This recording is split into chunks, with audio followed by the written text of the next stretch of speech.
या टीवी पर कथा सुनो तो अपने आप को गौरव महसूस करना कि मैंने कोई पुण्य अच्छा करा था। और एक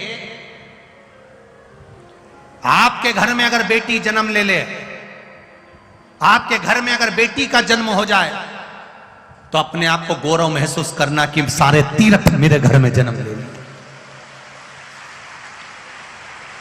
सारे तीर्थ।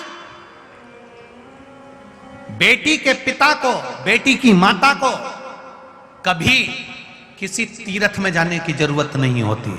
अगर बेटी घर में जन्म ली है तो सारे तीर्थ उसके घर में आते हैं। बेटी के माता पिता को कभी तीर्थ जाने की जरूरत नहीं पड़ती।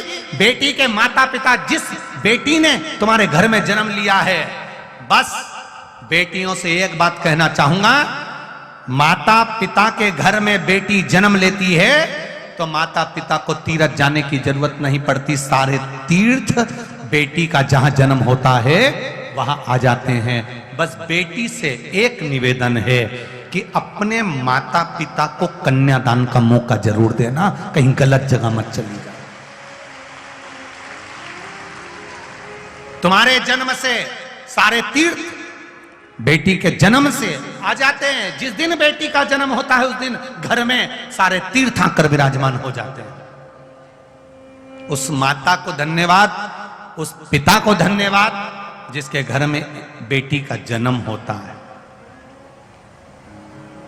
और आपको भी एक निवेदन करूंगा, बेटी का बाप जब बेटी को पाल पोस कर बड़ा कर ले और उसकी शादी करे, तब आप जब भोजन करने उसके घर में जाएं, शादी में जाएं,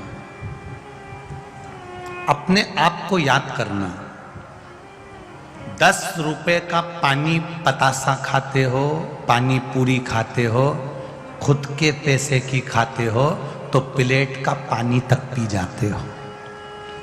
याद रखना, 10 रुपए की मूंगफली खरीद कर खाते हो तो एक एक मूंगफली का छिलका तक हिलाकर देख लेते हो, क्योंकि 10 रुपए खर्च हुए हैं। जिस बाप की बेटी की शादी हो और उसके यहाँ खाना खाने जाओ तो प्लेट में खाना छोड़ने से पहले सोचना कि उस बाप ने कैसे कमाया हो। अपने 10 रुपए खर्च हुए, एक आइसक्रीम ली और 10 रुपए खर्च हुए तो डंडी तक चाट चाट कर फेंकते हो, क्योंकि अपने 10 रुपए हैं। और भरी की भरी भोजन की थाली तुम जब शादी में फेंकते हो तो उस बाप को याद करना कि उसने कैसे कमाया होगा।